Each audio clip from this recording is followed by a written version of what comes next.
quote. Okay, no angry emojis, please. No angry...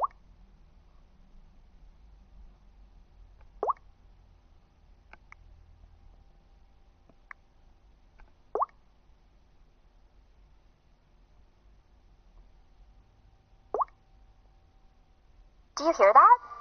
Hear what? There's a baby crying. I'm not home. Wait and...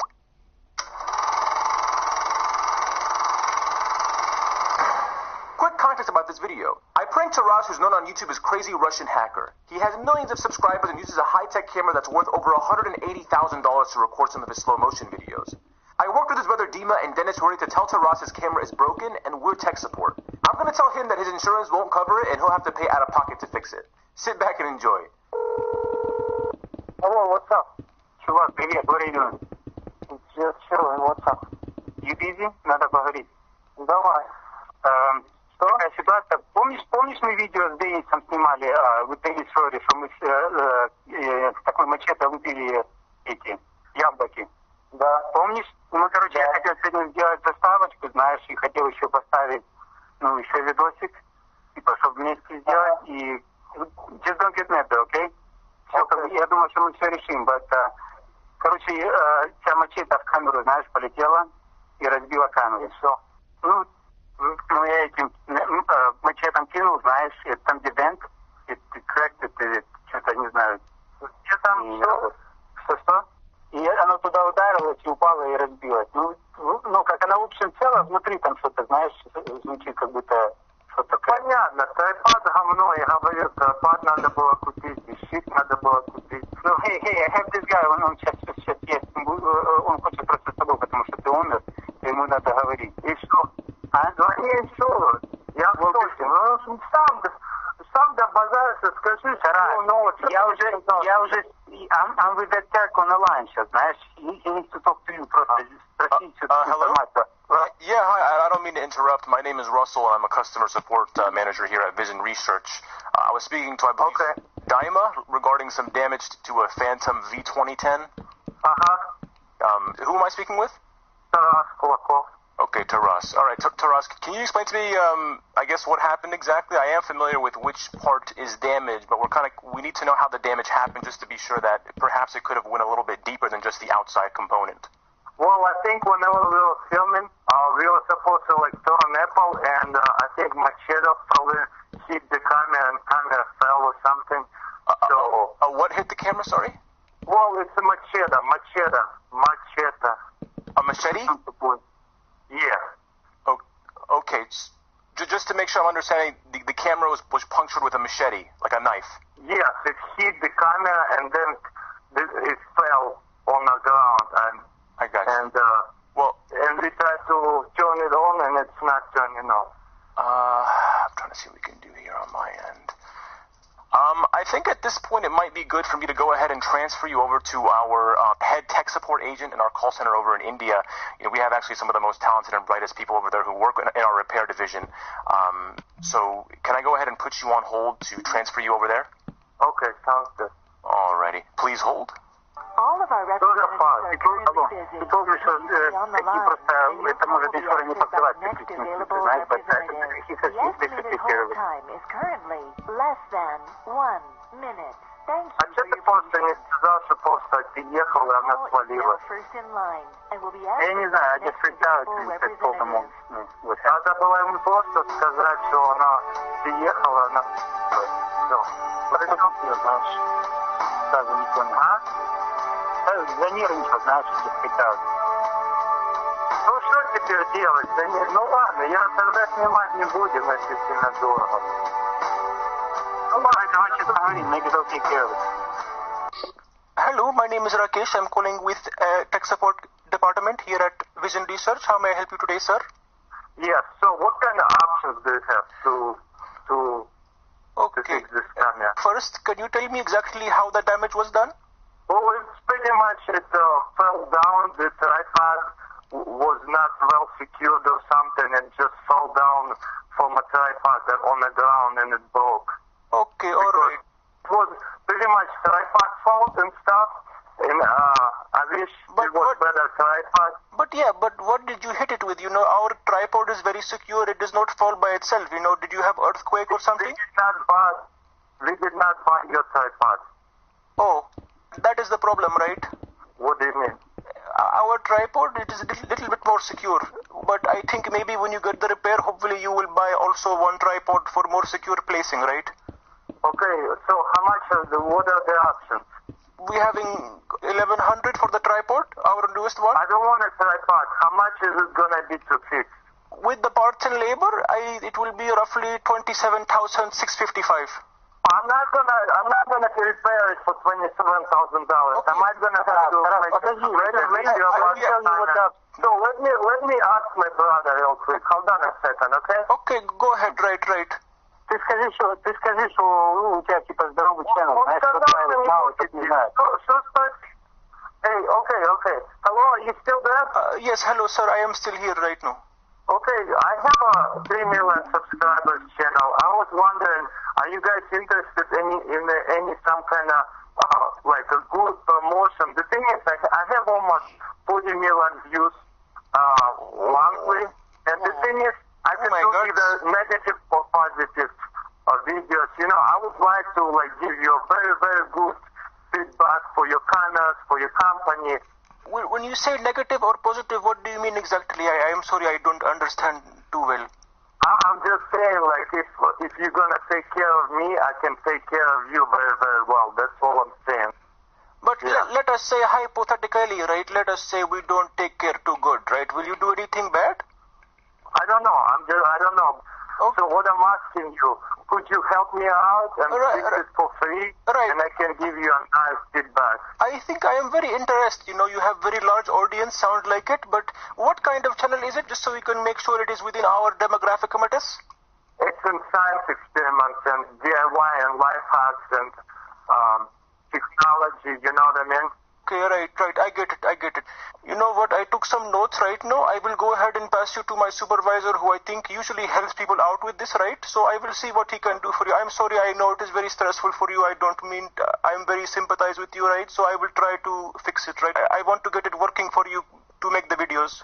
Thank you very much. I'm really happy that you're helping me a lot. Thank you. Anytime, sir. It is my duty to serve. Okay, please hold, right? Okay.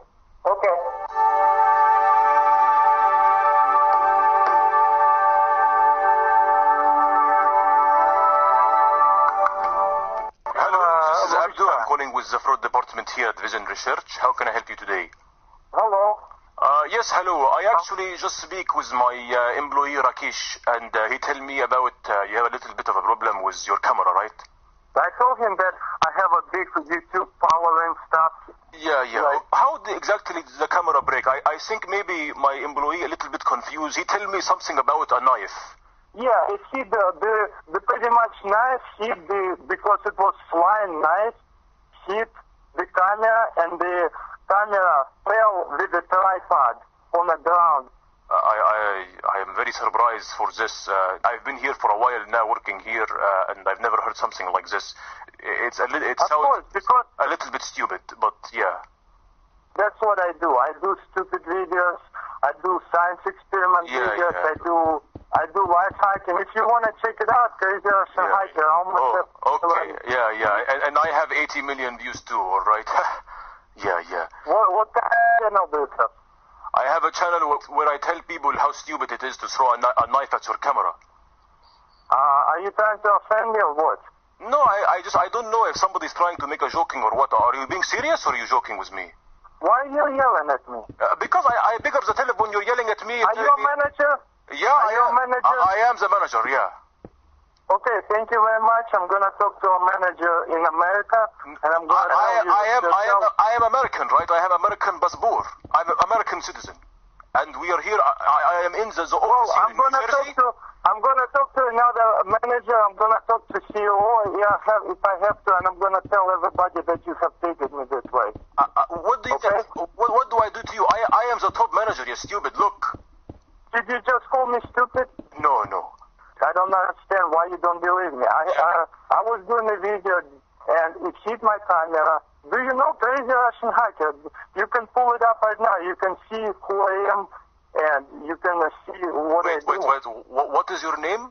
It's Crazy Russian Hacker. C-A-R-A, like Crazy Russian Hacker. Do you understand me? Yeah, so you're saying you're crazy, right? Because I don't know who in the right mind would throw a knife at the camera. Did you just... Okay. Yeah. I don't need to explain to you anything. Can you help me? Yes, I can help with you. I'm sorry, but when I hear something stupid, I have to say it. But I will help with you. Please hold. I will look up. Okay, you just call me stupid. I'm going to hang up on you, and I'm going to make a very big complaint. No, stop it. No, don't call me stupid, okay? Look, I will give you the discount, okay? Just please wait with me, okay? I don't want a discount. I want it free. If you're not going to give it to me, fix it free for me. I don't want to talk to you. I'm going to make a big complaint that you call me crazy. You were unpolite and unprofessional. Okay.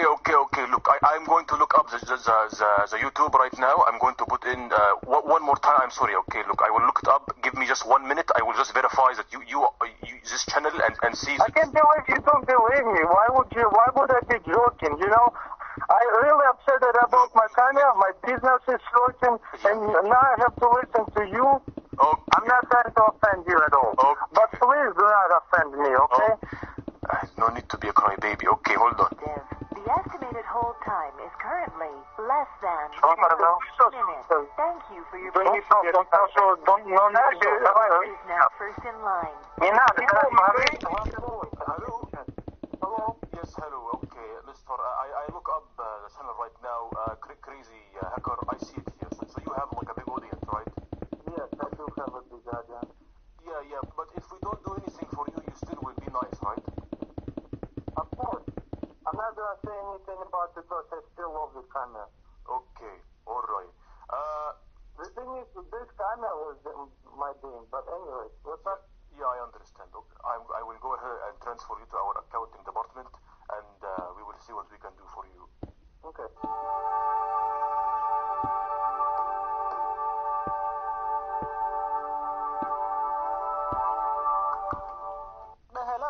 Hello? Okay, I see here my supervisor, he authorized the good deal for you, right? Yeah, he said it's for free. He's going to fix it for free.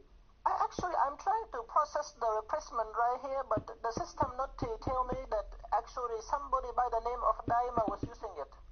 Yeah, okay, but I talked to a manager. He said he'll do it for free for me. Yeah, you see, but we have the warranty replacement. If the authorized purchase person, he breaks it, I he can fix for free. I have talked to your manager, and he said he's going to fix it for free. Are you crazy? $27,000 that cannot do for free if you're not the one who broke it, you know? Okay, Дима, hold on a second. Let me ask my brother. Дима, как мы заплатим? Спроси, если можно бесплатно. Он только что мне говорил, что может быть бесплатно узнать. Вот если опять начал.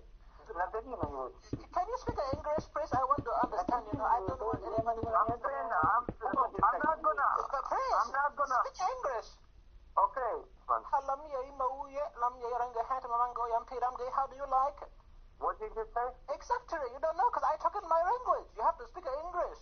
Okay, I'm sorry about that. What I'm saying is, I do not want to pay anything for this camera. If you're saying you don't want to give me for free, then you cannot help me.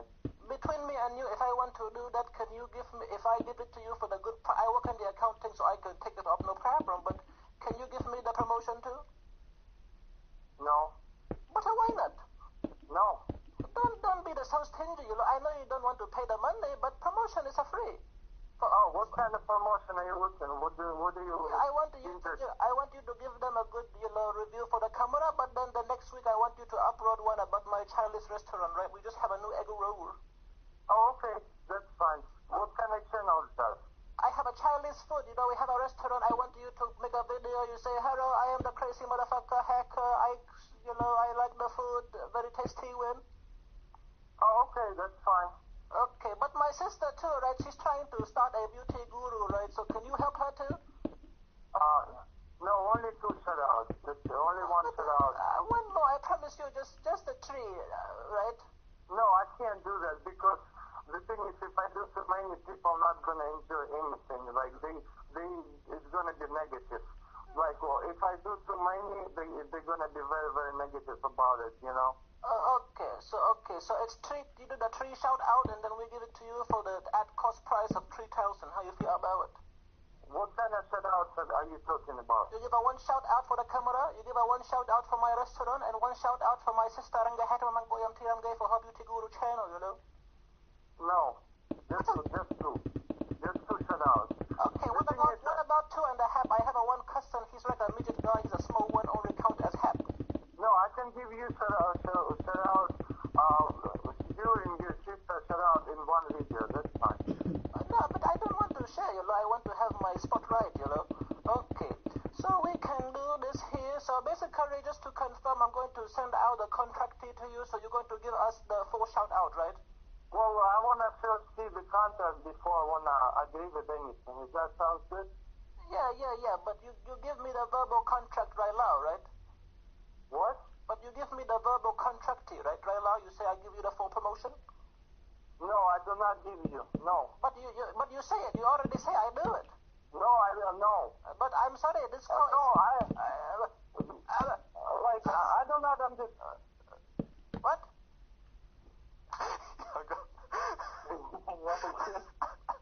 Oh, God. Hey, Dennis, can I call you back? Hold on 1 second. Hey, I just got to Los What's Angeles, up? dude. I'm at Vitaly's. Nice. What's up, guys? Hey, when are you coming out here? We're gonna go there for Halloween. We're gonna go there for Halloween. Here, Vitaly wants to say hey. Okay. Hello? Hello?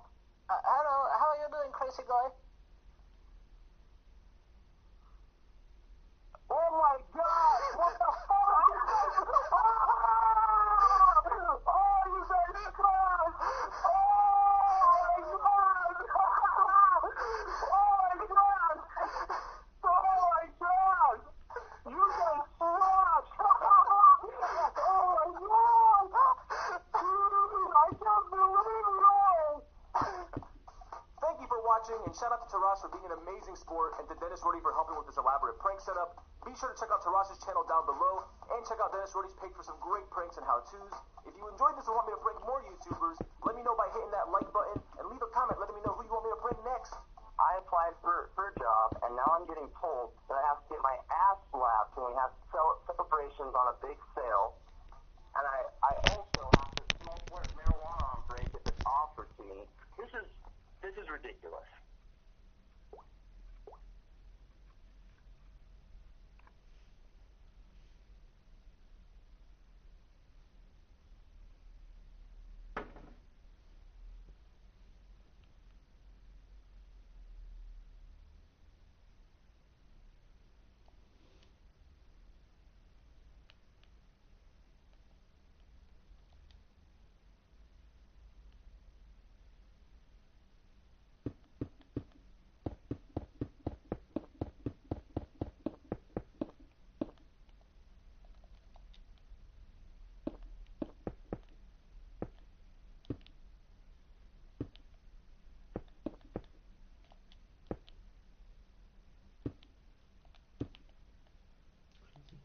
Go, yeah. Can I speak to somebody in the management department, please? Somebody in the management department.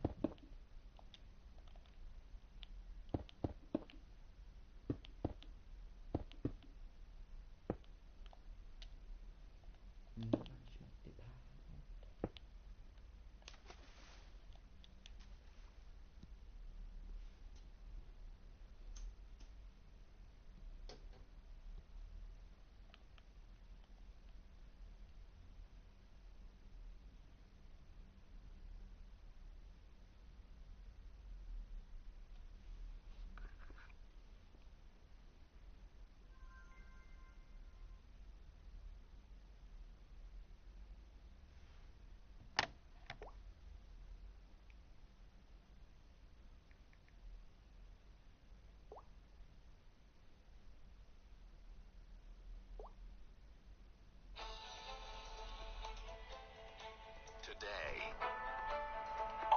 station in Scotland. I went from utter obscurity. It was like being a Beatle. Is it true that you still take the bus? The billionaire mom behind the Harry Potter empire, J.K. Rowling. You gotta meet her. This is a thing I've never really spoken about. I know you went through a period of depression. One of the most fascinating interviews I've ever done. You regret that? Hugely. Hugely. God, I'm about to make myself cry. Next. The J.K. Rowling legend begins with a delightful children's book about an orphan boy wizard with a lightning-shaped scar. A boy with a magical destiny. A destiny shared by his creator. J.K. Rowling is the first self-made billionaire author in history, selling more than 400 million books, captivating readers in 69 languages and 200 countries around the world. Harry's final chapter, The Deathly Hallows, is the fastest-selling book of all time. No wonder she's credited with doing more for literacy than anyone else on the planet. Her empire spans movies, merchandise, even an amusement park. The Harry Potter blockbusters are the highest-grossing movie franchise in Hollywood history, raking in $5.3 billion and still counting. So, this is the first time we've met. Yes, it is. And my producers tell me that your real name is Joe. All this time I thought you were J.K. J.K. Yeah. But J.K. is It's just the it's because my British publisher, when the first book came out, thought this is a book that will appeal to boys, but they didn't want the boys to know a woman had written it. So they said to me, could we use your initials? And I said, fine. I only have one initial. I don't have a middle name. So I took my favorite grandmother's name, Kathleen. Kathleen, yeah. Joanne Kathleen. And fooled the boys for a while. Yeah, not for too long. Yeah, because I started giving my picture in the press, and no one could pretend I was a man anymore. Yes, and I don't think the boys have minded. No, it hasn't held me back. Has it? It's clearly not held me back. Not a bit. When we came, just arrived yesterday, it was beautiful. Scotland's beautiful. It's stunning. Yeah, gorgeous. It's stunning. Yeah. And the green is greener than any green I've ever seen. Gorgeous. Other than Ireland. Yes. Other than Ireland. Yeah. So I can understand why you love being here. Is there something about being here in this particular hotel where we are that you thought would be particularly stimulating to your creative process, and that's why you wanted to come here to finish? Well, it turned out to be stimulating. As I was finishing Deathly Hallows, there came a day where the window cleaner came, the kids were at home, the dogs were barking, and I could not work. And this light bulb went on over my head, and I thought, I can throw money at this problem. I can now solve this problem. For years and years and years, I just would go to a cafe and sit in a different kind of noise and work. I thought, I can go to a quiet place. So I came to this hotel because it's a beautiful hotel, but I didn't intend to stay here. But they were so nice to me here, and I think writers can be a little bit superstitious. So the first day's writing went well, so I kept coming back to this hotel, and I ended up finishing the last of the Harry Potter books in this hotel. We have a lot of things in common. Yeah. First of all, you know this is the last year that I'm doing the Oprah show. Yeah. I will go on and do other things. But when I came to the end of Hallows, the last trace of steam evaporated in the autumn air. The train rounded a corner. Harry's hand was still raised in farewell. He'll be all right, murmured Ginny. As Harry looked at her, he lowered his hand absent-mindedly and touched the lightning scar on his forehead. I know he will. The scar had not pained Harry for 19 years. All was well. When I came to the end of that, I mourned not only for the end of the series, but for you. I cannot imagine what that was like. It was huge. I can't imagine. I kept, it was a bereavement. It was a bereavement. It was huge. But I think one way, although I knew it was coming, we all know that the people we love are mortal. We all know we're mortal. We know it's going to end. You cannot prepare yourself for it. So even though I'd always known it would be 7 books, that was it. I knew how it was going to end. When it ended, I was in a slight state of shock. What did you do when you finished? Well, initially I was elated, but then there came a point I cried, as I've only ever cried once before in my life, and that was when my mother died. It was uncontrollable, and I'm not a big crier. You know, I cry, but I'm not someone who can sort of keep crying going. You know what I mean? Some people can do floods for hours. I've never, only twice in my life have I done that. For 17 years, I'd had that through some very tumultuous times in my personal life, and I'd always had that. And if it was an escape for all these children, you can imagine what it had been for me. And it was not just the world, it was the discipline of working, and it was the structure it gave to my life. And I knew I'd still be writing, but I had to mourn Harry. Did you know All Is Well was going to be the last line? Yeah, I did. You always knew that? Well, that's a really good question, because for a long time the last word was going to be scar. It was just worded differently.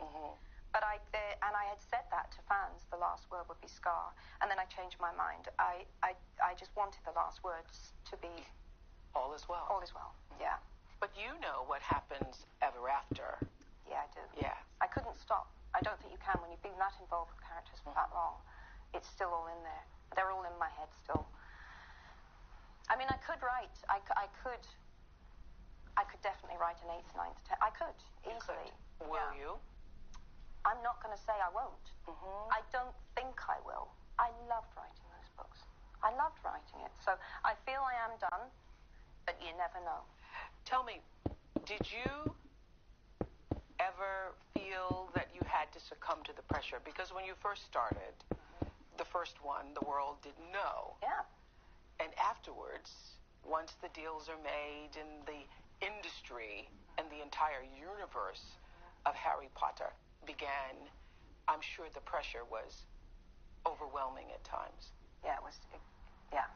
I can say that now because I'm free of it. At the time, I felt a need to deny how great the pressure was, because that was my way of coping. It happened so fast for me. And it shouldn't have happened. You know, this was a children's book. A children's book, moreover, that I'd been told repeatedly wasn't very commercial, because I'd been turned down a lot. So, and I went from utter obscurity.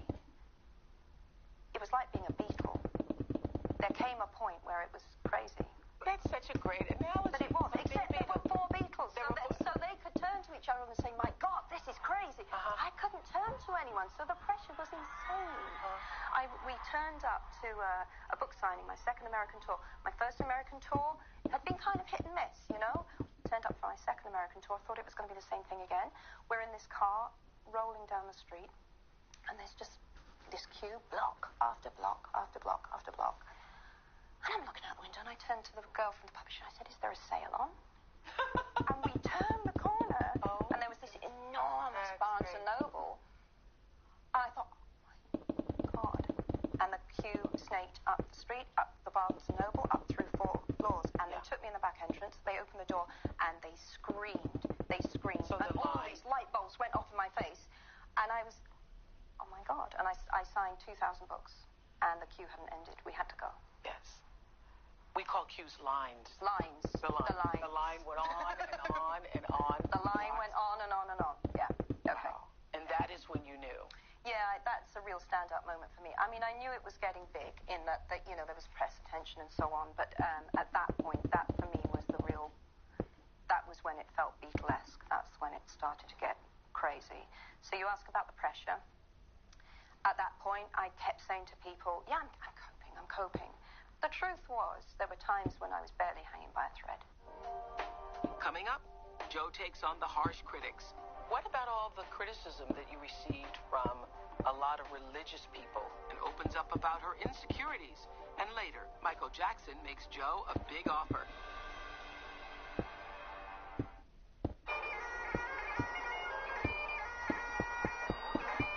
It is the land of bagpipes, whiskey, kilts, and castles. Scotland is also home to the queen of the publishing world, billionaire mom, J.K. Rowling. I travel to Edinburgh, to meet J.K. in the city where her beloved boy wizard Harry Potter leapt from her fantastical imagination into the hearts of millions. Here, among the cobblestone streets and quaint cafes, J.K., then a struggling single mother, wrote the Sorcerer's Stone longhand while her young daughter slept by her side. But isn't it interesting that in the first book, when Harry is being dropped off at his uncle's, it is predicted. One day, every child in the world will know his name. One day, every child in the world will know his name. Well, the screenwriter... So didn't you know? No. Was there part of you subconsciously that knew? Yes. I remember once, and it was like I'm going to call it a flash of clairvoyance now. Obviously, if it hadn't come true, I would just be some random crazy thought I'd had.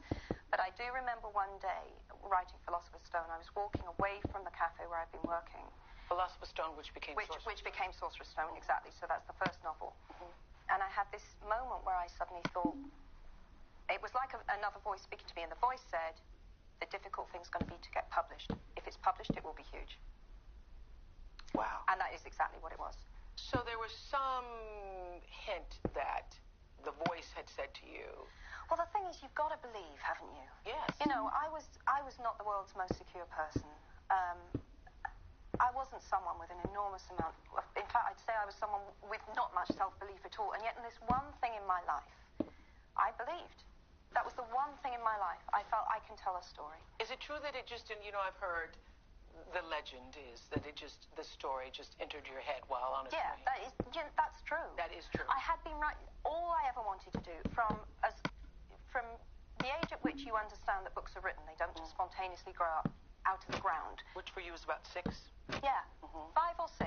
That's all I ever wanted to be. Was a writer? Yeah. I wrote compulsively all through my late teens, into my 20s. But I'd never really found the right thing, And then I was on a train. I was 25.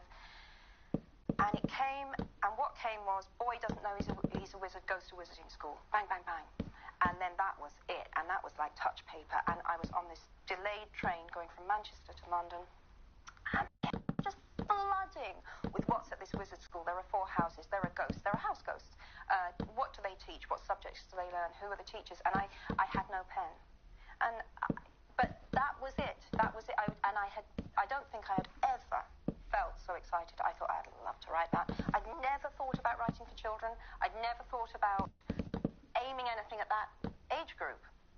And yet it was the thing that I was meant to write, because I'd always been fascinated by folklore. I love a kooky word. I know. Kooky word. I do. I think the greatest gift the Harry Potter series has given to the world is the freedom to use our imaginations. I really hope so. I'm very, very frustrated by fear of imagination. I don't think that's healthy. What about all the criticism that you received from a lot of religious people who felt that it was too dark and frightening, and wizardry and sorcerers and magic and all the like? Well, I think... I love what you said. I read this someplace where you said you were not trying to convert people to Christianity when you wrote the book. No. I'm not pushing any belief system here, although there is a lot of Christian imagery in the books. That's undeniable. And certainly in Hallows, there's a very clear... Correct. But that's not... that's an allusion to a belief system in which I was raised. But to answer the question about how that felt, how did that feel? To be criticized. To be criticized in that way. Well, I tried to tease out, okay, what are they being critical of here? Well, if we're talking about the dark and scary stuff, I think it's perfectly legitimate for a parent to say, that's a little old for my child, or we're going to need to discuss that together. We'll read that together. That's great. In fact, that's perfect. Sit down and read that together. That would be amazing. On the you must not discuss witchcraft, you must not have witches or magic depicted in a book, I find that nonsensical. Nonsensical. In 100, 200, 300 years from now, there'll be a new children's story that has witches and wizards and magic. It will always be with us because it's a belief system that humanity pass through, it still has huge attractions. There's a quotation that I almost used in the Harry Potter book. I'm paraphrasing, this won't be exact. In magic, man has to rely on himself. So in religion, of course, you're looking for outside support. But that's the appeal of magic. I'm not saying I believe magic is real. I don't. But that's the perennial appeal of magic, the idea that we ourselves have power and we can shape our world. Mm-hmm. I sometimes think it's very analogous to having a lot of money. That people think, because that's kind of like a superpower. I've often thought this since all this happened to me. People think, well, you can solve anything now. You think, really? It doesn't work like that. Coming up, you're known as the first billionaire author. Yeah. Is it true that you still take the bus? And Joe's paparazzi shocker.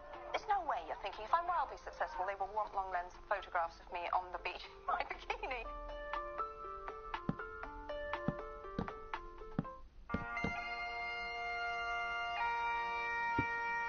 For our farewell season, billionaire author J.K. Rowling granted us a rare interview in Edinburgh, Scotland, the city she calls home.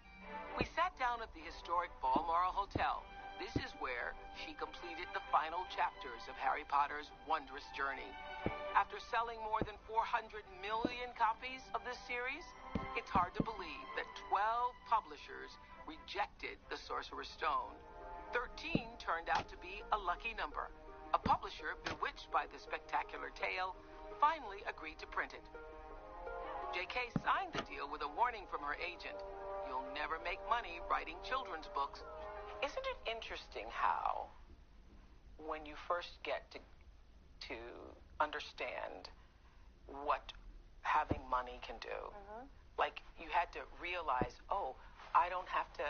Yeah. I don't have to be in a situation where I'm crying. Did you feel that? Oh, did it take you a while to understand? And it still is.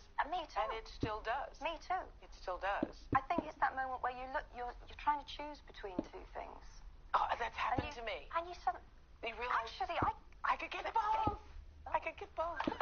But you've not lived like that for so long. Yes, and you know why? Because you understand what 25 pounds is. Exactly. Or, you know. Always. Yes. Always. Or $100 is. You understand that? So extravagant. Yes, yes. In the United States, you're known as the first billionaire author. Yeah. Yeah. So how has being the first billionaire author affected your perception of yourself? I dress better. Mm-hmm. But that's not just about money, because you meet lots of rich people who dress atrociously. It's more that you can afford to... Well, you can definitely afford better clothes. I think the single biggest thing that money gave me, and obviously I came from a place where I was a single mother, and it really was hand to mouth at one point. Mm-hmm. It was as literally as poor as you can get in Britain without being homeless at one point. If you've ever been there, you will never, ever take for granted that you don't need to worry. Never. Are you in a place now where you can accept that you will always be rich? No. Are you? Kind of. Getting there. Really? I hope that sounds good. Unless I'm a complete But fool. that's it. Unless I'm a fool. And do you know what? Unless I'm a fool. I've never been a fool with money, so why do I worry? But I do. I think, God, if I blew this, how could I look everyone in the face? But psychologically, it's a difficult thing to come to terms with, because it's like saying, not allowing room for never say never. Exactly. You know? Exactly. Mm-hmm. And I feel, I don't want to get complacent. I don't want to take things for granted. Correct. I just, and after all, well, do you know what? I'm talking absolute rubbish, aren't I? I'm talking rubbish. I mean, I really would have to be very stupid. But, yeah, I do still worry. Really? Yeah. Not all the time. Mm-hmm. I mean, mostly I feel great. What do you actually think money has done for you? What does it do? It frees you. That's what it does. It frees you. That's why it's like a superpower. It frees you. I mean, we don't have the luxury of literally being able to sit down and say, where should we go for our holiday? And not be in any way limited. Mm-hmm. I hear you don't drive. No, I don't drive. No. Cars terrify me. I'm really frightened of cars. So do you have a driver? Lately, I have had a driver very Or is it true lately. that you still take the bus? I read that you still take the bus. Occasionally, within the last year, I've taken the bus, definitely, yeah. Did you ever imagine your life being the way it is now? No. Never. And I really, really mean never. It overshot the mark so ridiculously that I was so unprepared for it. This is a thing I think I've never really spoken about. I was a writer. I had no one near me, either professionally or personally, who could in any way help me when I had questions like, what do you do when the press is searching your bins? You know, the really crazy stuff that happens, the stuff that makes you feel... Well, that doesn't happen to most writers, you know. Well, exactly. Exactly. So it took everyone around me totally by surprise. Because it's not like if you're an actress, you could have expected that. Of course, you know right. that if I'm wildly successful, that stuff will happen. I'm not going to like it, but that will happen. But as a writer, there's no way you're thinking, if I'm wildly successful, they will want long lens photographs of me on the beach in my bikini. Never occurred to me in a million years. So weren't prepared for it? Totally unprepared and really running scared for a while. Tell me, we were talking about this earlier, about people's criticism of you. Have you made peace with your relationship with God? And do you call it God? Yes, I do. I struggle with it. But when you read the Potter books, watch the Potter movies, the theme that is consistent and that obviously in the end rules is love. Definitely. Love wins. Yes, which is a concept that runs through all the major religions. Yes. Without exception. And I think that this is probably true of all writers, but sometimes I know what I believe because of what I've written. Oddly, if you'd asked me before I wrote it, what did I believe, I maybe couldn't have told you. But it does come through strongly in the Potter books. You're right. It does. And that in the end, love wins. Love wins. It does win. We know it wins. When the person dies, love isn't turned off like I was going to say tap, but it's faucet, because you had to translate cue to line. Yes. It isn't turned off. Yeah, it is an amazingly resilient part of us, isn't it? So you believe in a higher power? Yeah, I would say I do, yes. And would I call it God? Yes. For want of a better word sometimes, but yes, yeah. Coming up, Jo's decision to sever ties with her father. I have my reasons. Any you want to share? And she finally meets the love of her life. And I hope this gives hope to all single women out there.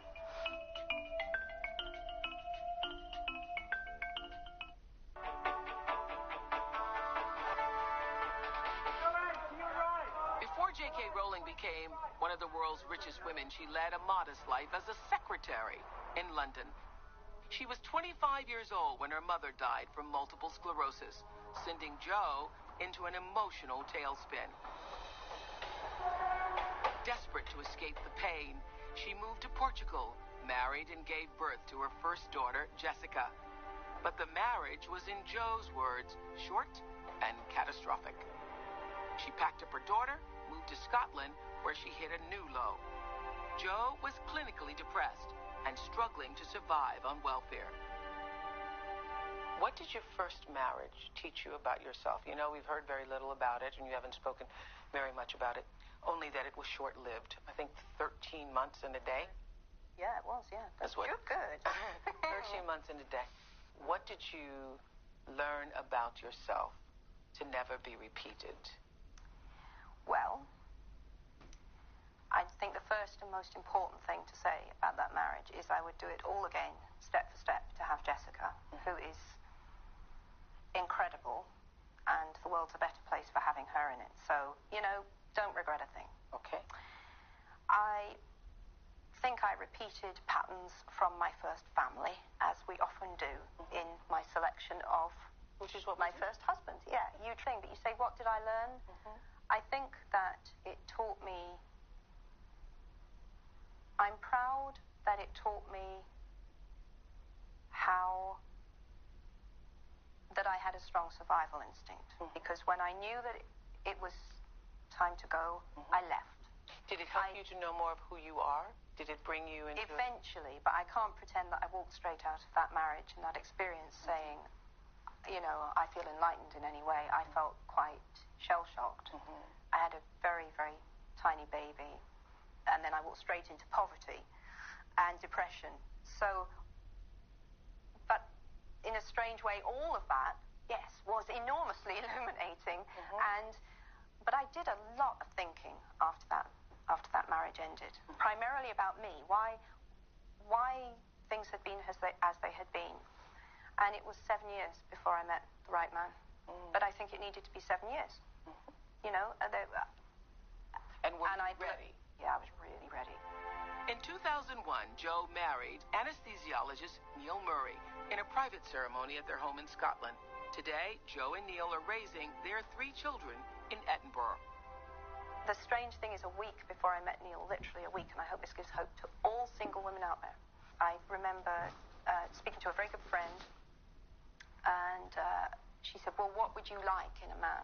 And I said, I would need to be with someone intelligent, because I just value that. I said, I would really like him to have his own career. I thought these were really basic things, okay? Integrity was very, very important, and kindness, and a very strong sense of who he was. These were things that I would really like. And then she looked at me and she said, well, that's not going to happen. Like I'd asked for, you know, the earth. And like you'd asked for Jesus. Yes, exactly. And I thought, okay, yeah, maybe that would be Jesus. Yeah, maybe that's not going to happen. Were you okay with it? I certainly wasn't crying my eyes out every night. I could have done it, but I'm glad not to have had to do it. During the process of all of this, I understand, are you still estranged from your father? I am, yeah. You are? Yeah. Yeah. That's never an easy thing to do in the public eye, but there you are. Yeah. Do you think you'll ever make peace? No, I don't. I think that it's such a huge thing to be estranged from a parent that obviously there would have to be very big reasons for that. Do you have your reasons? I have my reasons. Any you want to share? It wasn't a good relationship from my point of view for a very long time. But I had a need to please, and I kept that going for a long time. And then there just came a point at which I had to pull up and say, can't do this anymore. And yeah. Do you regret that he can't be a part of this success? Well, the estrangement happened post-success, so you know he was there for a while. If I'm totally honest with you, I regret much more that my mother never saw any of it. That's a bit of a killer. I mean, she would have just. Would she have loved reading it? I can honestly say I know 100% she would have adored it. Yeah. Yeah, I really know that. But you started writing before she but passed. I never told her about it. Never told her. And I would have done. You know, I would have told her about it, and I know she would have really liked it. I think she was. I think it was 6 months before she died. I started writing. Yeah, and I never shared it with her. So that's. You regret that? Yeah, hugely, hugely. But the odd thing is, I mean, this is life, isn't it? The books wouldn't be what they are if she hadn't died. I mean, her death is on virtually every other page of the Harry Potter books. You know, at least half of Harry's journey is a journey to deal with death in its many forms, what it does to the living, what it means to die, what survives death. It's there in every single. What the love of your parents, the love of your parents, how that abides with you still. Exactly. So, if she hadn't died, I don't think it's too strong to say there wouldn't be Harry Potter. There wouldn't, you know, the books are what they are because she died, because I loved her and she died. That's why they are what they are. Would it also be fair to say that your life, everything in your life, because I know you went through a period of depression, and I had read that the Dementors came from that depression. Completely, yeah. In Harry Potter's world, the Dementors are dark creatures who feed off human happiness, causing depression and despair to those in their path. Dementors are capable of consuming a person's soul. Would it be fair to say that you've used, in the 17-year process of writing the Potter series, that you've used the good, the bad, and the ugly of your life? Definitely. And expressed it through your writing, through the Potter stories. For sure. Depression clinical depression is a terrible place to be. terrible place. So you became depressed after your mother died? Yes, but I think it was a kind of delayed. I think I had tendencies towards depression from quite young. It became really acute when I was sort of 25 to 28. Was a dark time. It's that absence of feeling, and it's even the absence of hope that you can feel better. And it's so difficult to describe to someone who's never been there, but because it's not sadness. I know sadness. Sadness is not a bad thing, to cry and to feel, but it's that cold absence of feeling, that really hollowed out feeling. That's what the dementors are. And it was because of my daughter that I went and got help. Coming up, how Joe's epic failure became a billion-dollar success story, and why she turned down the king of pop. That's big, that you didn't want Michael Jackson to a lot of things.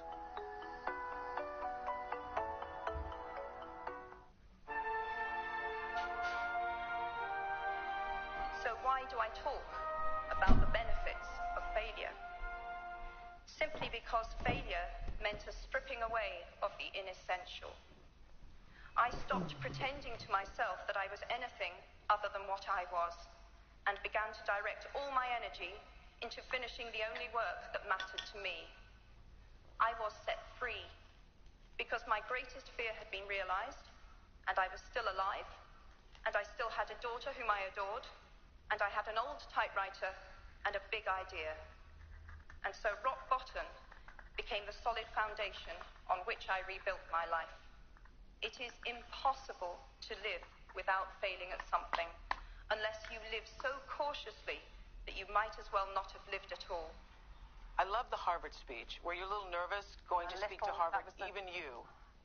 It was easily the most frightening thing I've ever done in my life. Easily. It felt very exposing, because this wasn't me reading out words that had already been approved. Do you know what I mean? I used to be borderline phobic about public speaking. Wow, really? Yeah. Like shaking so badly I didn't know what sentence I was on. So I've come a long way. I'm still not... public speaking I've got better at, but there are things like having to give a speech on TV still scares me so much I can't deal with that very easily. This feels very easy. I was going to say, you're doing so well. But this is different. This is like different. A conversation. Well, exactly. Like a conversation. But you're quite good at this, Well, thank you. They say. So the most important thing about that speech, I think, first of all, you talked about how rock bottom became the foundation from which you rebuilt your life. But the most important thing was about how to use failure. Failure is so important. It doesn't get spoken about enough. We speak about success all the time. But, I do not know any, I haven't met, and I've been so fortunate and met extraordinary people through Harry Potter, and not one of them didn't have their failure. There are more than one failure. And it's the ability to resist failure in many ways, or use failure, that often leads to the greatest success, isn't it? So, yeah, failure. I've often met people who are terrified, in a straitjacket of their own making, because they'd rather do anything than fail. They don't want to try for fear of failing. Well, that's the rock bottom thing. Rock bottom wasn't fun at all. I'm not going to romanticize rock bottom, but it was liberating. What did I have to lose? Were you reluctant to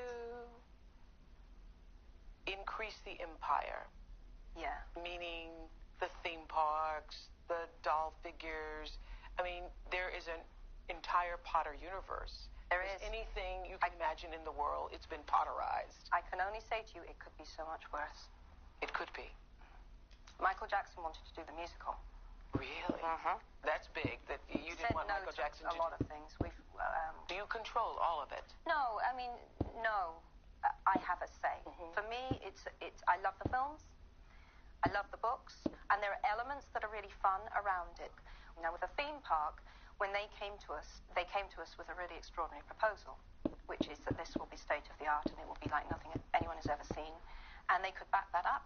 They showed us their ideas, and I thought, yeah, this could be amazing. But I only wanted to do it if it was going to be incredible.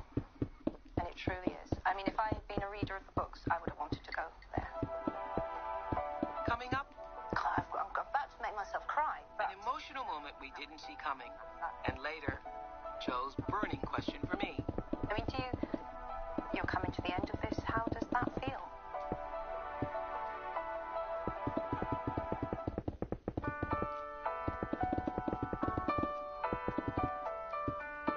In my magazine, I do a column at the end of the magazine called What Do You Know For Sure?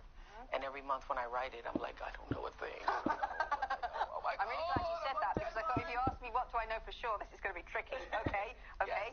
Yeah, but I'm prefacing it by saying it's difficult to know what you know for sure. Yeah, it is. But what do you? Well, I definitely know that love is the most powerful thing of all. And I remember thinking that, I'm about to make myself cry, but I remember thinking that when 9/11 happened, because those last phone calls were all about the last thing, knowingly that I'm going to say on this earth is I love you. And what's more powerful than that? What's more proof than that? Beyond fear, beyond death. So interesting that you mentioned 9/11, because I think about them all the time. It's such a huge, it is a defining moment in our lives. I remember thinking, they can't have come down. Could they've come down? Yeah. Yes. And I turned on the TV and, saw it. Yeah. And I panicked because I have good friends in New York, and I emailed my two best friends in New York. One of whom is my editor, Arthur Levine. And bizarrely, he was able to email me back virtually immediately, and his last line in his email was, and they say we shouldn't teach children about evil.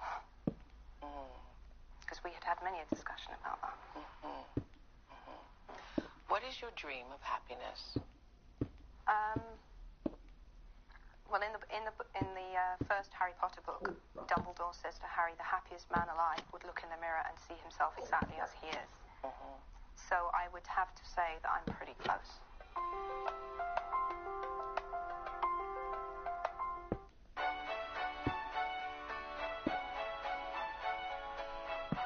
And will you be writing more?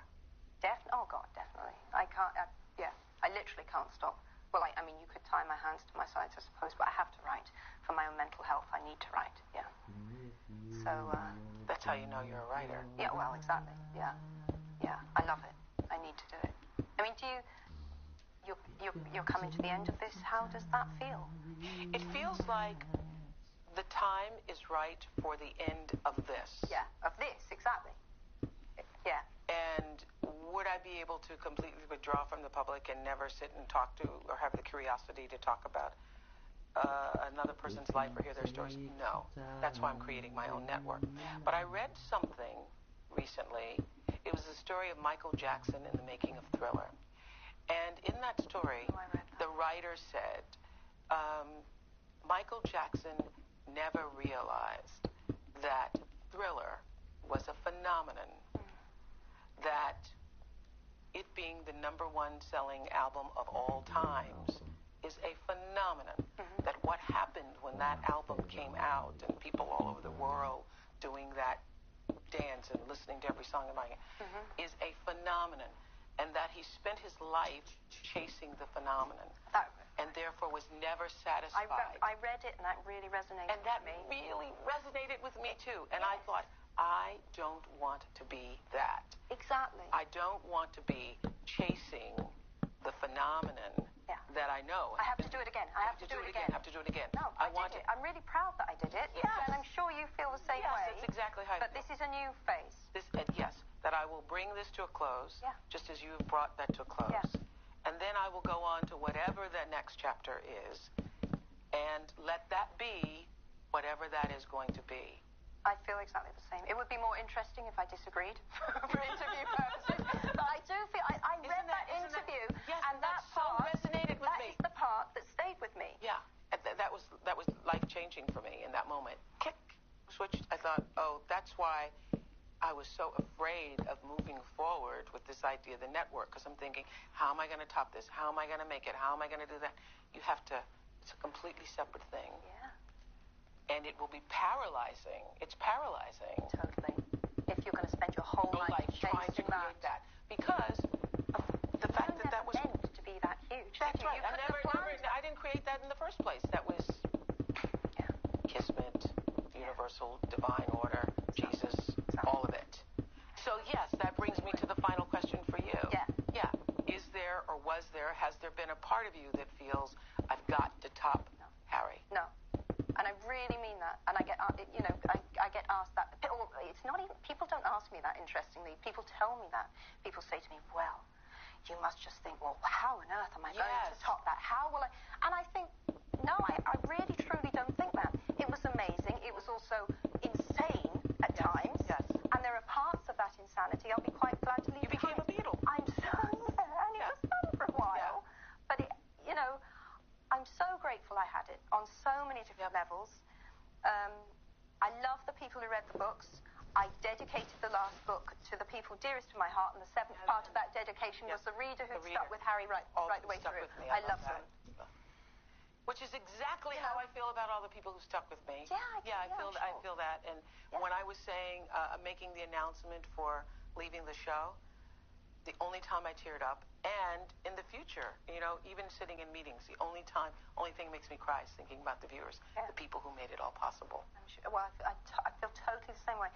There was a girl came up to me the other day in the street, sort of bloomed out of the pavement in front of me like she'd apparated, and she must have been early 20s, and she said to me, "You are my childhood." Oh. Can you? I know. Oh. That's about the nicest thing anyone's ever said to me. That is pretty good. Yeah. That was so much fun, Joe. Oh, that really was enjoyed really that. fun. Thank you so really much. So Thank you.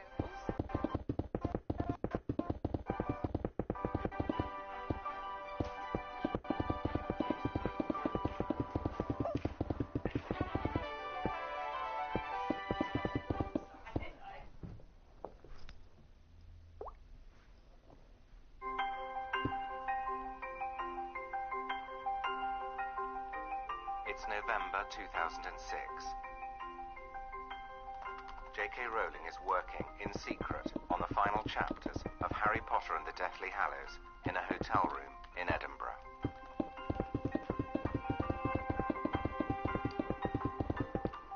Yeah, I've helpfully made the note for myself. This will need very serious planning. I don't know when I wrote that. And I was quite right in that. The Harry Potter series has taken 17 years to write.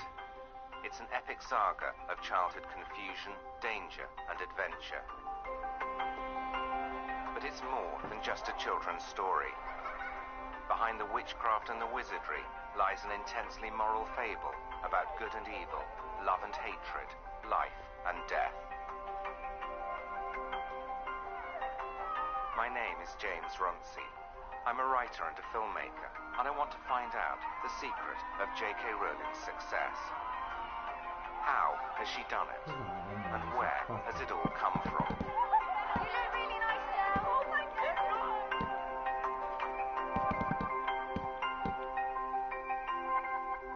Because I am one nosy fucker. This is J.K. Rowling's country house in Perthshire. Once inside, I decided to start the film by asking a few direct questions. What's your favourite virtue? Courage. What vice do you most despise? Bigotry. What are you most willing to forgive? Gluttony. What's your most marked characteristic? I'm a trier. What are you most afraid of? Losing someone I love. What's the quality you most like in a man? Morals. What's the quality you most like in a woman? Generosity. What do you most value about your friends? Tolerance. What's your principal defect? Short fuse. What's your favourite occupation? Writing. What's your dream of happiness? Happy family. The desire for a happy family comes, in part, from a difficult childhood. Like her orphaned hero Harry Potter, Joanne Rowling was brought up on a suburban British street, first in Yate, just outside Bristol, and then a few miles down the road in Winterbourne. The house even had a cupboard under the stairs. But unlike Harry Potter, Jo wasn't made to sleep there. You're not funny, mate. She shares the same birthday as Harry Potter, the 31st of July. And together with her sister Di, endured similar childhood economies. What were your haircuts like? Oh, that's just wrong. They were terrible. No, honestly, this is child abuse. They were terrible. I don't want to show it though. I've got it here. But it's not. Right, that. Look at my French. I don't think anyone can stomach that for long. If you're wondering, Jo is the one on the right. If you weren't used to cutting hair, wouldn't you approach it in a gentle, slow manner? Wouldn't you go to a hairdresser? Well, maybe they could, but wouldn't you just cut it slowly and not attack it like a hatchet? I do think you've come. Mine was always crooked, always. Did you wear similar clothes? Oh, God, yes. Different colours. Yeah, you always had pink. And I always had blue. Because you were the boy, Jo? Yeah. Because you were the eldest? Yeah, and I was supposed to be a boy. So Simon John. I was supposed to be Simon John. I even know who I was supposed to be. Oh, they told you? Oh, yeah. She was a massive disappointment. Yeah. And so then I said quite hopefully, and when Di came along, were you disappointed too? No. I said, was that because you found out it was quite nice to have a girl? No. So then I just went upstairs and wept.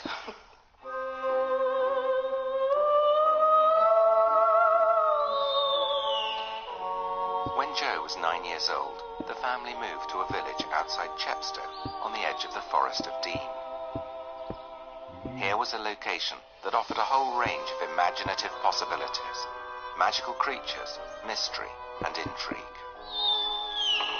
I'm very drawn to forest, and it's my favourite part of the Hogwarts grounds. The advantage of a forest is it can be so many things. It can be a place of enchantment. You never imagine a crowd in a forest. It's a solitary place. Is it because it used to be a place of shelter and safety to us, I suppose? So I think I'm very drawn to them, even though they can be spooky. Jo wrote stories from an early age. There was resonant material all around her. She even lived next door to a graveyard. The family lived in this house. Jo and her sister Di earned extra pocket money as part-time cleaners of St. Luke's Church. I cannot overstate how cold it got in this church in winter when we were cleaning it. It was freezing. For £1 each. It's tragic, really.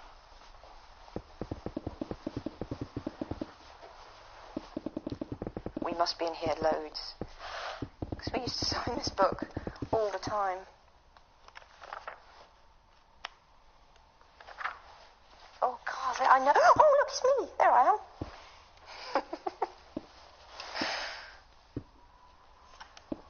Me and Di together. Joanne Rowling, age 12. Diane Rowling, age 10.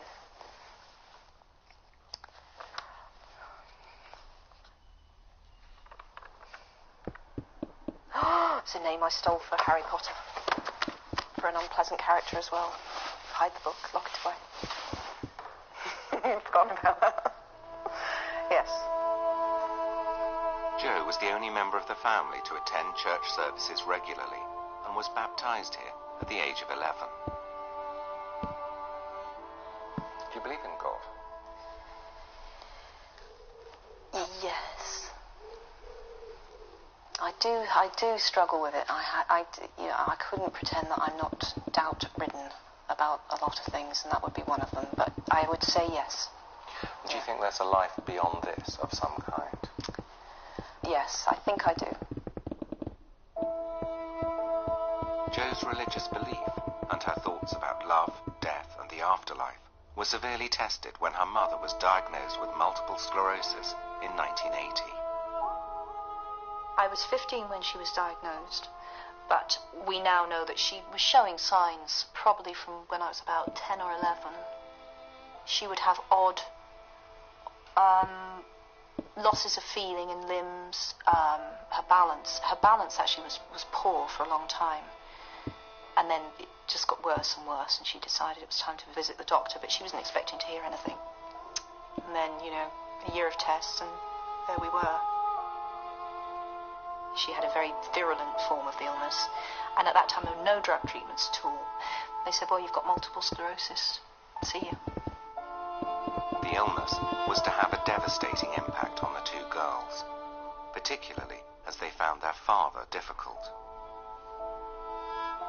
One of the reasons Harry Potter is so full of idealized father figures, Hagrid, Dumbledore, and Sirius Black, is that Jo's relationship with her own father was far from ideal.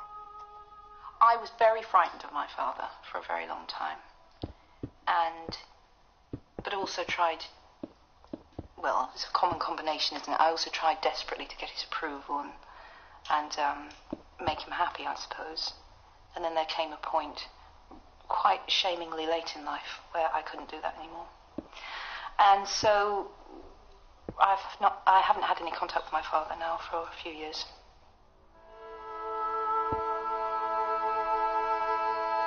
The absence of any meaningful relationship with her father and the long, slow loss of her mother are two of the most important influences on Jo's writing. Anne Rowling died in 1990. She never knew about Harry Potter or the phenomenal success her daughter was about to enjoy.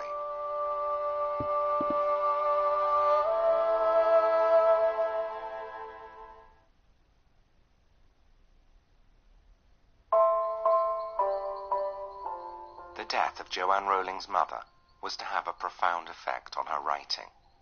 In many ways, the whole of Harry Potter is one giant attempt to reclaim a childhood.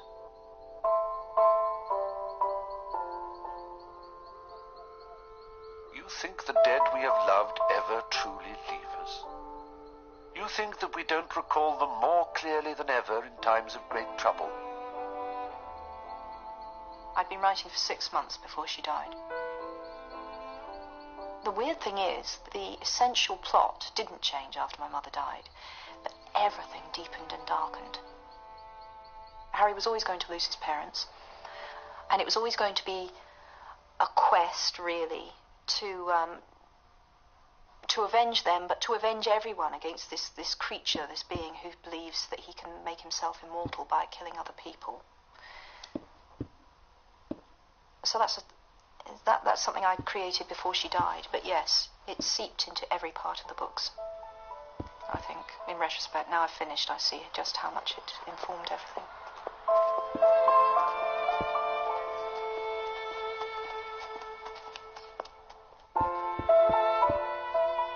Was she the first person you saw dead?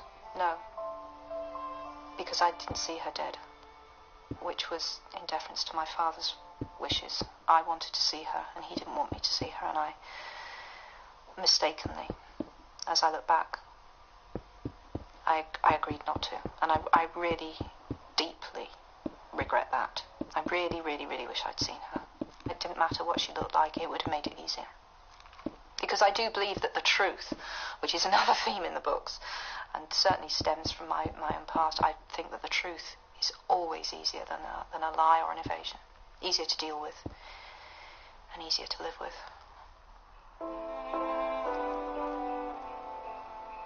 After her mother's death, Jo moved to Portugal to teach English as a foreign language. She married Jorge Arantes, a television journalist. Together they had a daughter, Jessica, but the marriage failed after 2 years. Jo succumbed to depression. I had a short and really quite catastrophic marriage, and I'm left with this baby, and I've got to get this baby back to Britain, and I've got to rebuild us a life. And adrenaline kept me going through that, and it was only when I came to rest that it hit me what a complete mess I had made of my life. And that hit me quite hard. We were as skint as you can be without being homeless. In other words, we were existing entirely on benefits. And at that point, I was definitely clinically depressed. And that's just characterised for me by a numbness, a coldness, and an inability to believe that you will feel happy again, or that you could feel light-hearted again. It's just all the colour drained out of life, really. And I loved Jessica very, very much, and was terrified something was going to happen to her, because I think I'd gone into that very depressive mindset where everything's gone wrong, so this one good thing in my life will now go wrong as well. So it was almost a surprise to me every morning that she was still alive. I kept expecting her to die, or it was a bad, bad time. Jo's depression inspired her creation of the Dementors in the Harry Potter series. Dementors are among the foulest creatures that walk this earth. They infest the darkest, filthiest places. They glory in decay and despair. They drain peace, hope, and happiness out of the air around them. Get too near a Dementor, and every good feeling, every happy memory will be sucked out of you. The Harry Potter books may be located in an alternative fantasy world, but they're filled with the pain and dilemmas of real life. They address serious moral questions about the nature of trust, loyalty, integrity, and the need to make a stand against evil.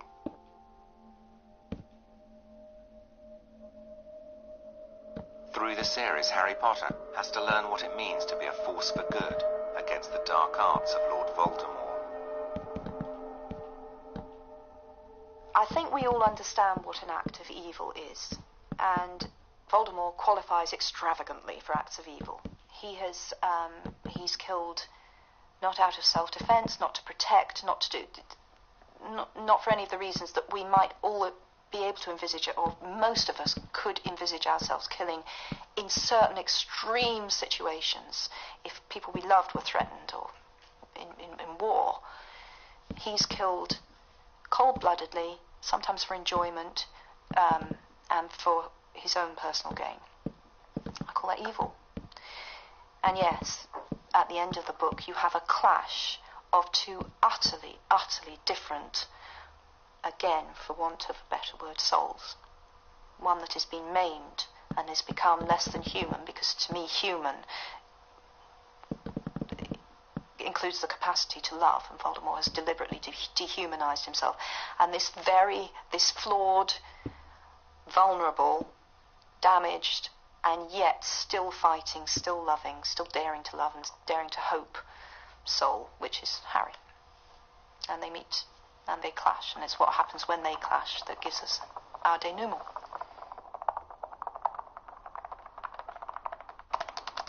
Jo locks herself in the Balmoral Hotel, Edinburgh, to work on the crucial final chapters of Harry Potter and the Deathly Hallows.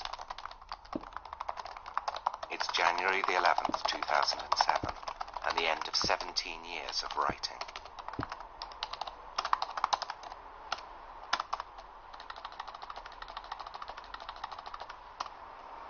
Yeah, I think I've finished. Hey, Jo, well done. Thank you. Well, you don't know, it might be rubbish. Some people will loathe it. They'll absolutely loathe it.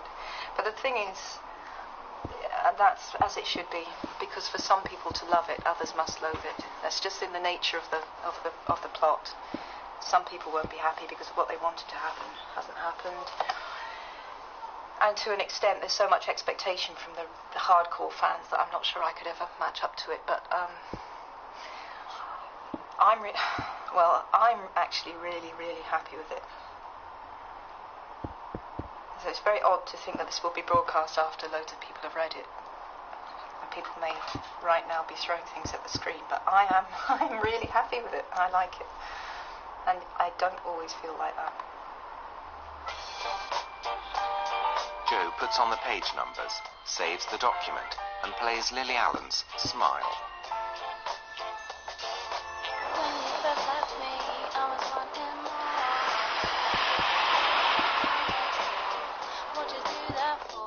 It's almost impossible to describe the level of expectation surrounding this one woman as she goes through the final stages towards publication.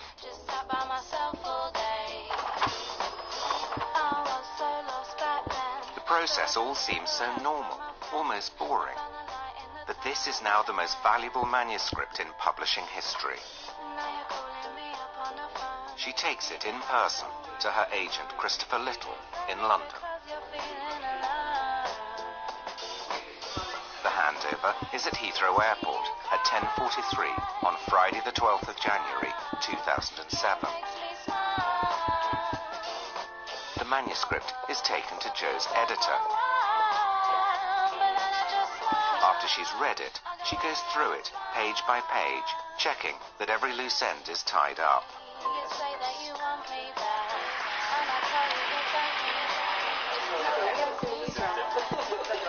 The publishers plan the book launch, and discussions concern how many copies J.K. Rowling will be able to sign.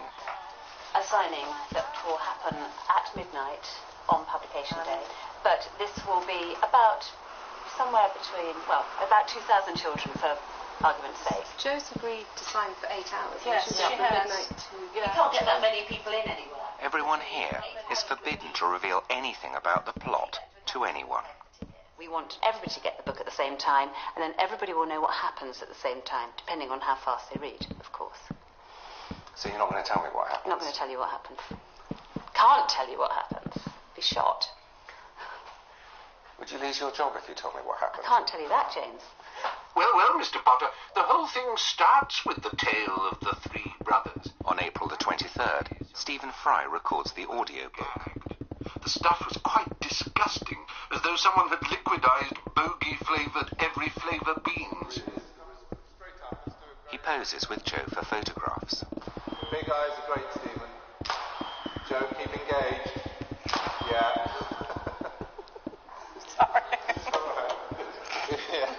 The Chinese have a saying, be careful what you wish for. I wondered how much J.K. Rowling wanted all this fame. I wished to be published, and I wished more than anything in the world to be a writer. Did I wish there was, but it never occurred to me in a million years, James, that people would search my dustbins, put a long lens camera on me, on the beach, you know. Never occurred to me that a journalist would bang on the door of one of my oldest friends and offer her money to talk about me. Never occurred to me that my children would be scrutinised to see how spoilt they were because their parent was famous. 3 weeks before the launch of the final book, Jo attends the film premiere of Harry Potter and the Order of the Phoenix, the 5th book in the series.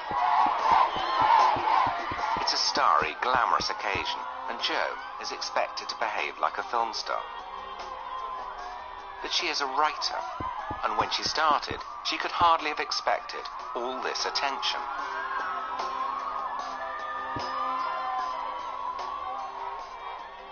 What about the razzmatazz and all that stuff? Well, some of it's fun, and some of it's frankly horrible. The fun bits are when you get to talk to people who have read your books. That's always great. What I find difficult is the kind of stagey midnight moment business. Because I'm not very good at it. I don't think that makes me a better person because I'm not good at it, I hasten to add, but I'm not good at it. I'm not a natural ta-da kind of person. I get all uptight about having to do that sort of stuff, and I feel like a prat. People definitely expect you to be visibly enjoying yourself. And I think Quentin Crisp said that was the secret to being good on television. Just look happy to be there. And I haven't always looked happy to be there. In fact, sometimes I've looked bloody miserable to be there. And I know that that's not televisually good, but I've got better. I'm having quite a good time here. In a factory in Suffolk, under conditions of extreme secrecy, the book is being printed.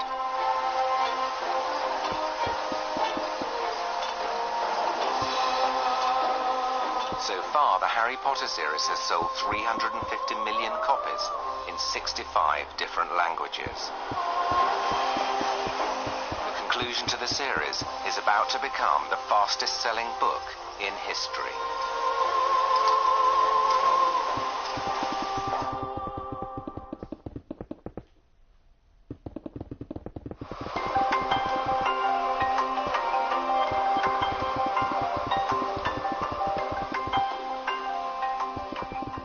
Potter is a global phenomenon, and J.K. Rowling is now in demand all over the world.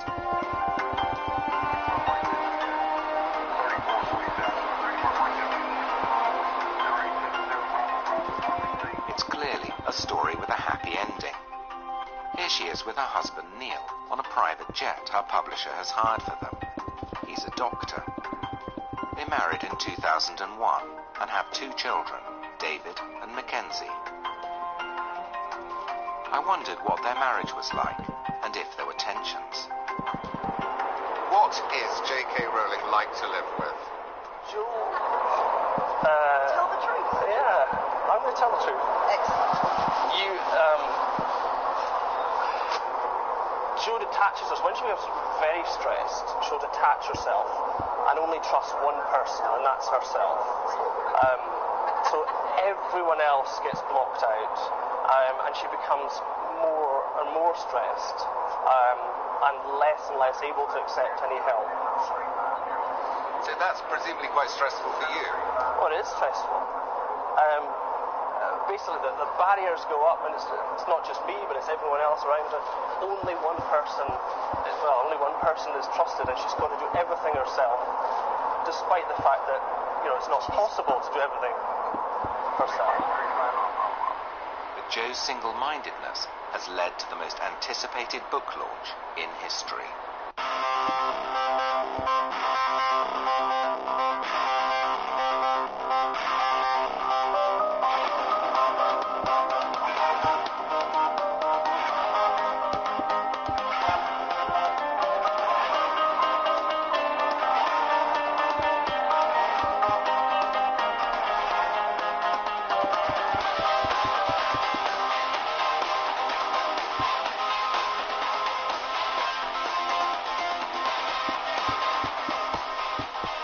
July the 20th, 2007, at the Natural History Museum in London, 1,700 people, picked out of a lottery of 90,000 applicants, await J.K. Rowling's arrival. Millions of fans are waiting for this book all over the world. How do you deal with that level of expectation? It swings between, on this book, thinking, it's the best I can do, it's how I always planned it to end, so that's going to have to be good enough. And occasionally you think, how can I ever live up to this? 2 hours to go. Jo's in her car on the way to the launch. I can't believe I'm here. I'm even more excited than I thought I would be.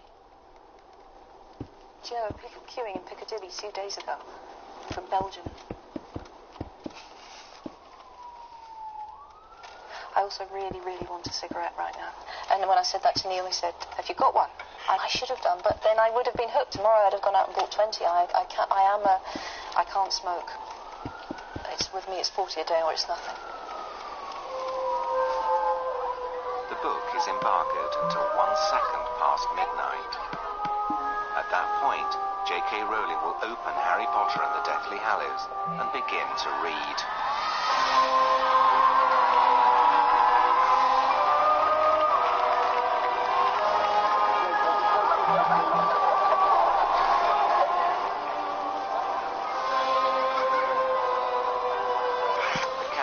Takes place worldwide.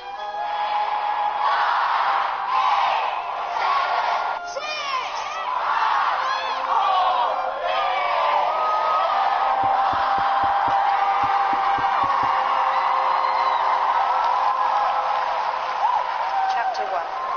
The Dark Lord Ascending. The 2 men appeared out of nowhere, a few yards apart in the narrow, moonlit lane. For a second they stood quite still, wands directed at each other's chests. Then, recognizing each other, they stowed their wands beneath their cloaks and started walking briskly in the same direction. As Jo reads, fans all over the world collect their copies at last. Incredible! Best day of our lives. It feels amazing having this in our hands finally after waiting for 10 years and 16 hours today. Oh my god, I can't even believe that I can go back to the hotel room and read this. Like, I can read this. I can read Harry Potter. Does it really matter now if I get a bit drunk and disorderly? I'll finish the book. In London, past midnight until 7 in the morning, J.K. Rowling signed 1,700 copies of her book. Here we are. We're off!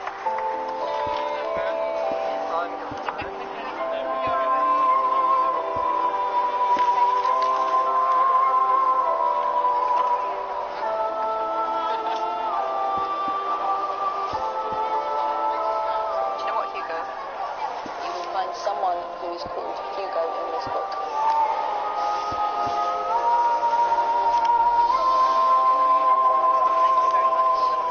In the first 24 hours, 2.65 million books are bought in the United Kingdom, and 8.3 million books are sold in the United States. That's over 7,000 copies a minute.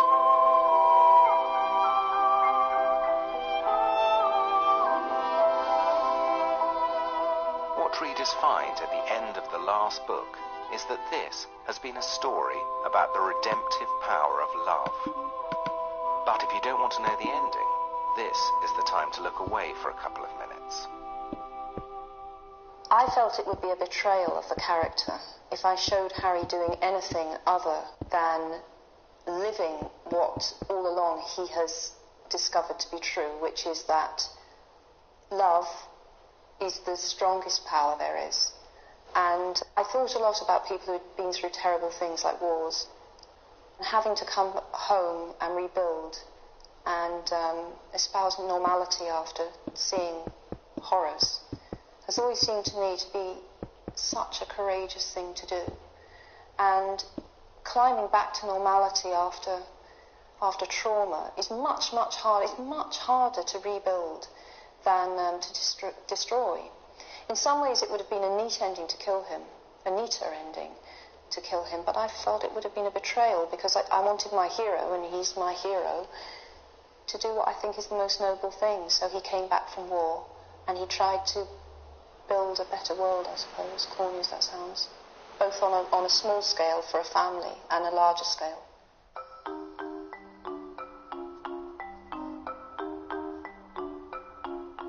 Jo ends the series by giving Harry a family. She's worked out the future of all the surviving characters and draws out a family tree for the Potters and the Weasleys. Victoire, who's in the epilogue, she is so named because she was born on the anniversary of the battle that finished it all, which is the 2nd of May, if anyone's been paying attention. And then Charlie had children or married. Is he gay? Dumbledore's gay. But I told a reader that once, and I thought she was going to slap me. But I always saw Dumbledore as gay. No, I don't think Charlie's gay. Just more interested in dragons than women. Percy married Audrey. Don't you think that's a very Percy-like wife's name? And they had Molly and Lucy. And then poor Fred died in 1997.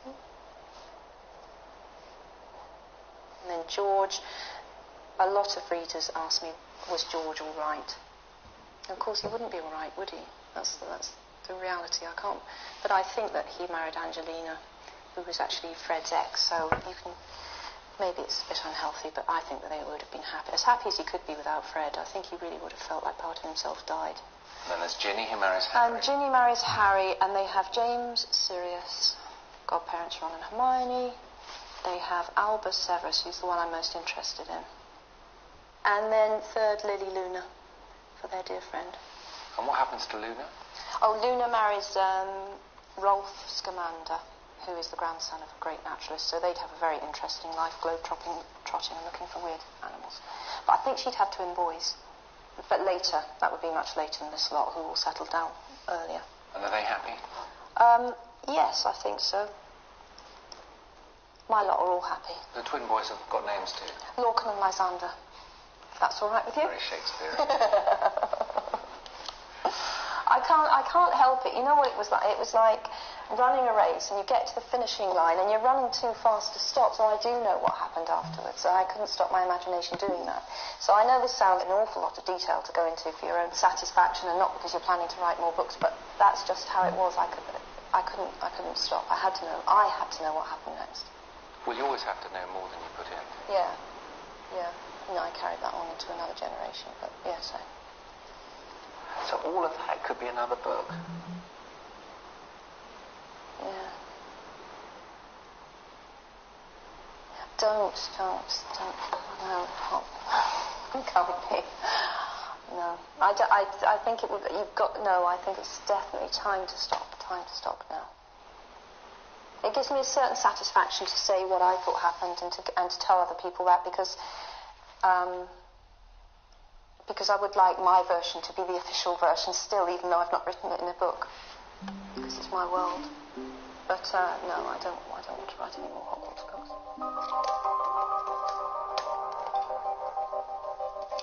It's clear that Jo has come to the end of a massive piece of writing. She's found a kind of closure, both in her work and in her family life. I'm making David's birthday cake because he's 4 tomorrow, but it's just the family tea birthday cake. The day after that we have the party for all his friends, and then he gets a shop-made lightning cream from the Disney Pixar film with which he is obsessed.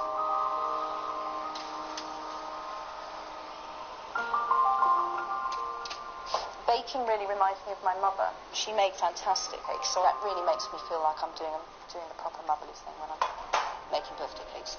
And David really likes my cakes, particularly. Did you grow up with the smell of baking? Yeah, my mum was a good cook, but she didn't get to stretch her wings much because my father greatly mistrusted foreign food. But on cakes and buns and bread, she was fantastic. And that was permissible, so that's where she got to show her paces, as it were. Memory of childhood is clearly one of Jo's main themes, but now that both she and Harry Potter have families, has she lost her principal inspiration? I'm happier now than I've ever been in my life. I'm happier now than I was as a child, teenager, young adult.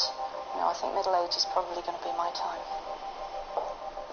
If her life and her writing have been some kind of struggle for completion, and she's now found it, what, if anything, is she going to do next? Has she written her last book?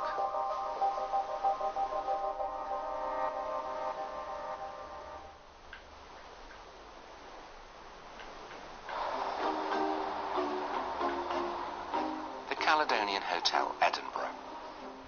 The top brass of both Warner Brothers and Universal Studios have flown over for a meeting with J.K. Rowling. Hollywood comes to her. She doesn't need to go to Hollywood. They're discussing the building of a massive 20-acre Harry Potter theme park in Florida and are seeking her approval.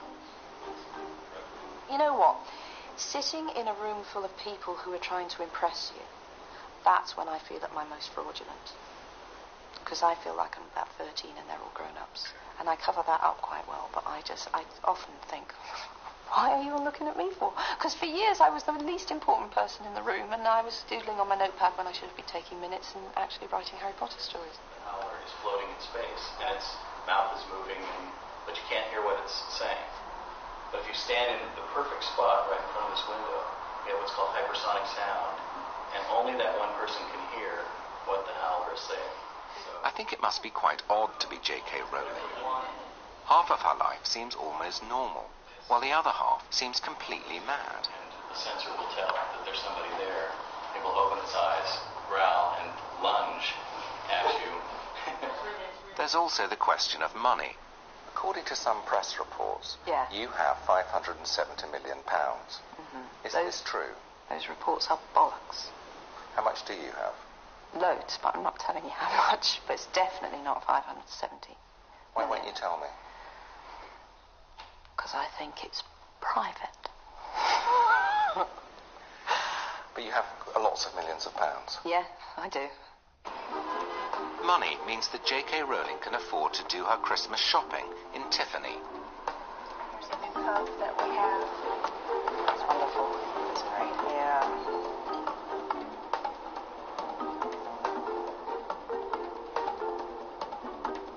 She also allows herself one particular indulgence. Shoes.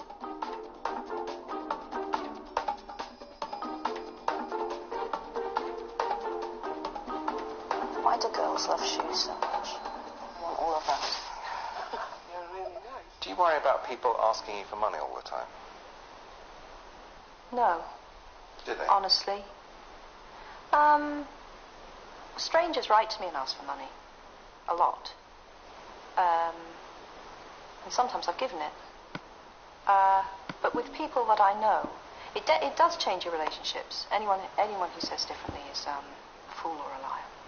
It does add a dimension to your relationships when your status changes initially, I think. But now, as time's gone on, I think my friends have made an adjustment and I've made an adjustment, and my experience is that your best friends are happy to take in the spirit that it's given, and you know, we can all relate pretty much as we ever did. Do you worry that people at some point are going to ask you, though? Is it like a sort of shadow in a conversation? You think, I bet they're going to ask me for money? No, definitely not. Definitely not. I don't walk around at all thinking that everyone wants to get a bit of money from me. Are you leading up to touching me? Do you want a loan?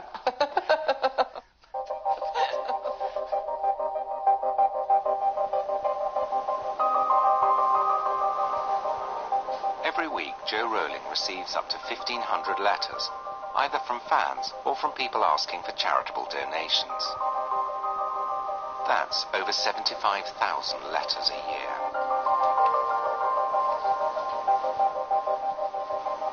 Initially, I was very disorganised with my giving. I didn't have a thought-through system. And again, that was becoming a bit overwhelming as well. So I have a charitable trust now. And we've refined the objectives of the trust, which is a very useful exercise. So the trust does multiple sclerosis research, and that's one side of what it does. And then it mainly targets projects, large or small scale, that are to do with the alleviation of social deprivation, with a particular emphasis on women's and children's charities. Yeah, I'm saying okay to that point, not to the other point. I become very angry when it comes to issues concerning social deprivation and social exclusion. And I become most irritated and angry by people who have really no idea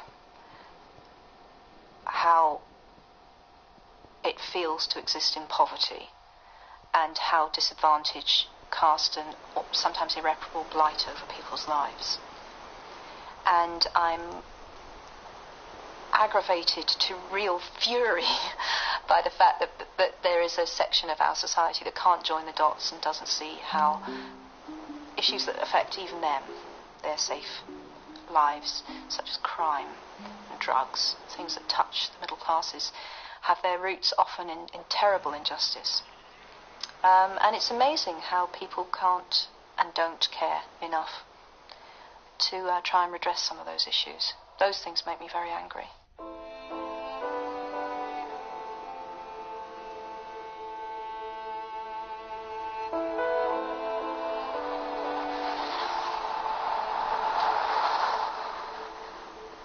Jo Rowling has given away millions of pounds. She's never forgotten what it was like to have very little money.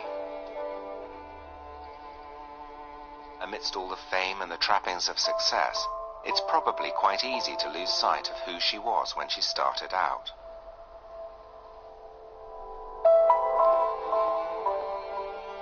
So I wanted to take her back to her old flat in Leith, where she finished the very first Harry Potter book, and find out what her life had been like then. It's only a few miles from her main house in Edinburgh, but this is the first time she's been back.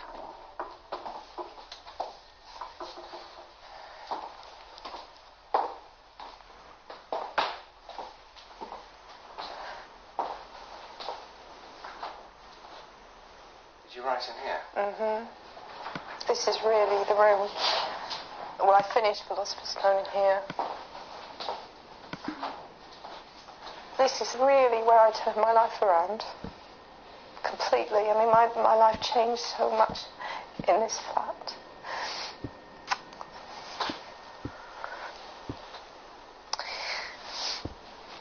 I feel I really became myself here, in that everything was stripped away. I've made such a mess of things, but that was freeing.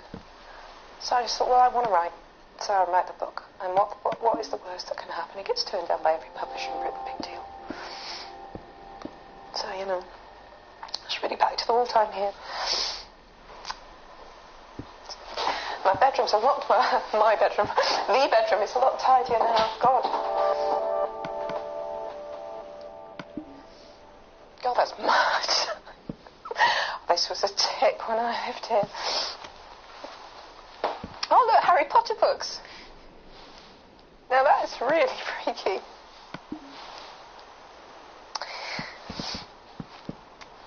And for years now, I felt like if it all disappeared, and some days I do feel like, is it real? Then this is where I would come back to, you know, this would be my baseline. I'd be back in Leith.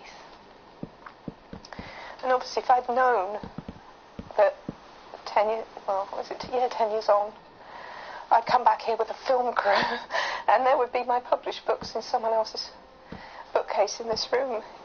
I mean, it's really incredible to me. I mean, yes.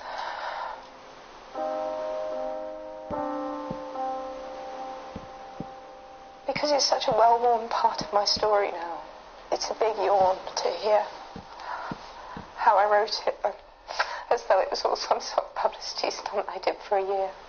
But it was my life, and it was very hard. And I didn't know there was going to be this fairy tale resolution. And coming back here is just full of ghosts.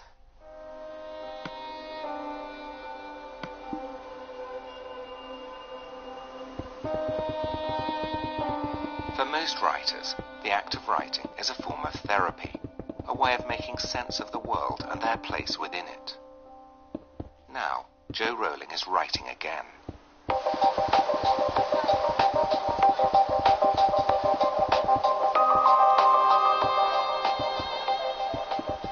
So, Jo, what are you writing now? A story that I describe as a political fairy tale.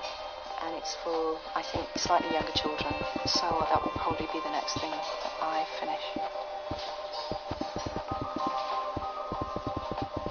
I'm not in a mad hurry to publish. I would like to take my time. Why? Because I've lived with deadlines for 10 years, and I'm currently able to luxuriate in the fact that no one's really expecting it, no one knows anything about it, so I feel as though I've gone right back to the beginning where I was on Philosopher's Stone when it was my private world, and I'd really like to enjoy that sole possession for a while. Political fairy tale, that's all you're prepared to say? I think that's quite a lot, James.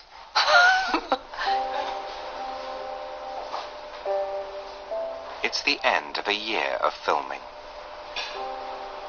There are just a few more questions I want.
Beat at 8.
Having seen Dan Radcliffe's screen test, I don't think Chris Columbus could have found a better Harry.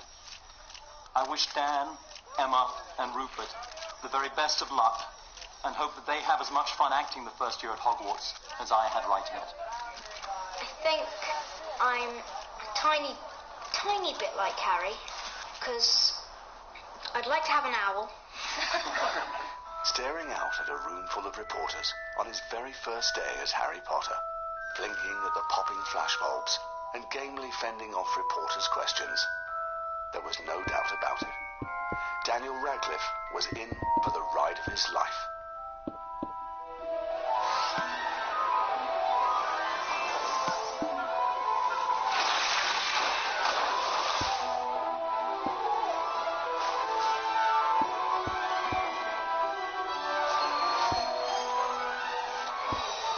For 10 years, Daniel has lived the fantasy on the cloistered sets of Leavesden Studios, and facing the frenzied excitement of fans from around the world. It's been a strange and wondrous, and sometimes even unsettling journey. And the one person who can really identify with Daniel's incredible journey is J.K. Rowling herself, because she's lived it too. In 1990, she began writing her 7-book Harry Potter series with little expectation, and then watched it grow into a phenomenon unprecedented in the world of literature. And now, for the first time on camera,